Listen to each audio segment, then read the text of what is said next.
আম্বানি পরিবারের ডাকে সাড়া দিয়ে অনন্ত রাধিকা শুভ অনুষ্ঠানে উপস্থিত ছিলেন প্রধানমন্ত্রী নরেন্দ্র মোদী। শনিবার রাতে মুম্বাইয়ের জিও ওয়ার্ল্ড সেন্টারে হাজির হন তিনি। মুকেশ ও নীতা আম্বানির উপস্থিতিতে নব দম্পতিকে আশীর্বাদ করেন।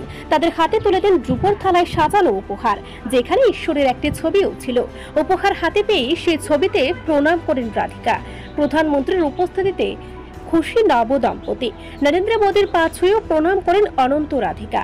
12 জুলাই শুক্রবার মুম্বাইয়ে বান্দ্রা কুরলা কমপ্লেক্সের জিও কনভেনশন সেন্টারে 7 পাকে বাধা পড়েন অনন্ত রাধিকা। সেই অনুষ্ঠানে উপস্থিত ছিলেন মুখ্যমন্ত্রী মমতা ব্যানার্জি। বিনোদন থেকে খেলার দুনিয়ার তাবড় তাবড় তারকাদের উপস্থিতি ছিল বেশ নজর কাড়া। তারকাদের মাঝে ছিলেন রাজনীতিকরাও।